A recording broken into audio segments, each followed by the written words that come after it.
शीर्षक: अच्छी जिंदगी ढूंढते ढूंढते अच्छी खासी जिंदगी गुजर गई। रवि बचपन से ही एक मेहनती और होशियार लड़का था। उसके माँ बाप हमेशा कहते थे, अगर अच्छी जिंदगी चाहिए तो मेहनत करनी पड़ेगी, अच्छे नंबर लाने होंगे, एक बड़ी नौकरी लेनी होगी। रवि ने यह बात दिल से मान ली थी। जब उसके दोस्त गली में क्रिकेट खेलने जाते, वो अपने कमरे में किताबें लेकर बैठा रहता। जब कोई पूछता, भाई चलना थोड़ी देर घूम लें, तो वो बस एक ही जवाब देता, अभी नहीं, एग्जाम के बाद। बस एक बार अच्छे नंबर आ जाए फिर लाइफ सेट है। स्कूल खत्म हुआ, रवि के नंबर अच्छे आए और उसने एक टॉप कॉलेज में दाखिला ले लिया। लेकिन वहां जाकर समझ आया कि सिर्फ कॉलेज में आना ही काफी नहीं है।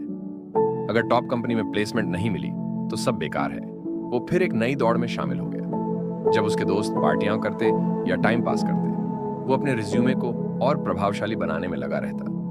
जब प्लेसमेंट सीजन आया, रवि को एक टॉप कॉर्पोरेट कंपनी में नौकरी मिल गई। उसने सोचा, बस अब लाइफ परफेक्ट होगी। लेकिन अभी भी सुकून दूर था। रवि की नौकरी प्रतिष्ठित थी, पर उसका दिन सिर्फ ईमेल, डेडलाइन और मीटिंग्स में चला जाता। सुबह 8 बजे ऑफिस जाना, रात 10 बजे थका मांदा वापस आना, ये उसकी रूटीन बन चुकी थी। एक दिन जब वो अपनी डेस्क पर काम कर रहा था, उसका फोन बजा। माँ कॉलिंग। उसने फोन देखा, लेकिन बिना उठाए साइड में रख दिया।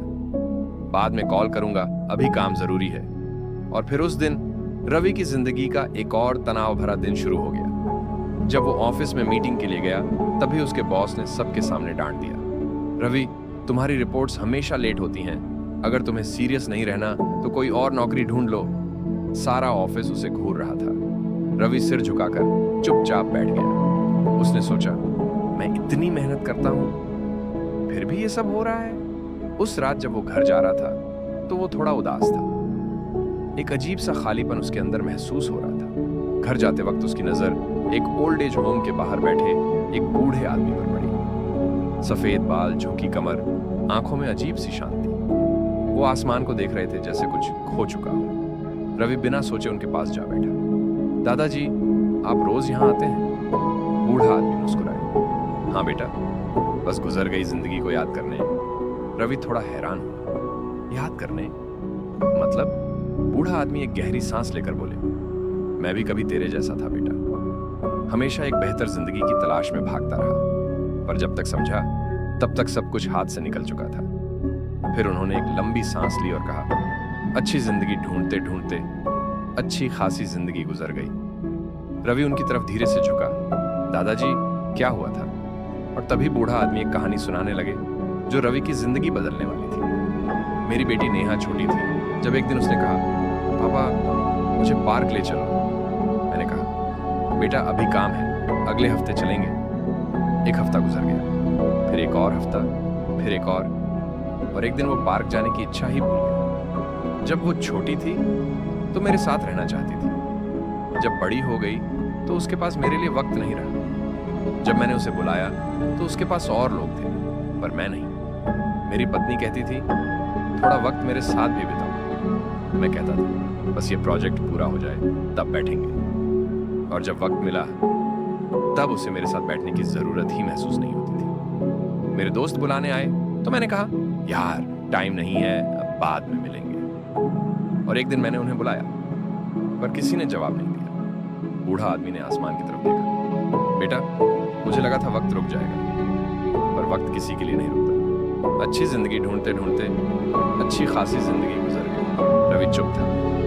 एक ऐसी कहानी जो उसकी खुद की लग रही थी। उसने फोन निकाला। वो रिसेंट कॉल्स देखता है, माँ कॉलिंग, मिस्ड कॉल। उसके दिल में एक अजीब सी कसक उठी। उसने तुरंत माँ को फोन मिलाया। माँ ने फोन उठाया। बेटा सब ठीक?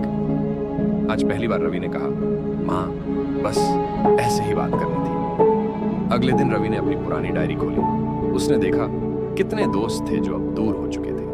उसने एक दोस्त को कॉल मिलाया। भाई बस ऐसे ही याद आया, क्या हाल है? उस रात रवि ने लैपटॉप बंद किया और घर पे जल्दी आया। वो पहली बार ऐसे सोया बिना किसी स्ट्रेस के। उसने एक नया फैसला लिया, मैं जी रहा हूं, अब हर पल महसूस भी करूंगा। अगले दिन रवि फिर वहीं बेंच पर बैठा, पर आज उसके चेहरे पे शांति थी। बूढ़ा आदमी ने देखा और मुस्कुराए। समझ आया ना बेटा? रवि भी मुस्कुराया।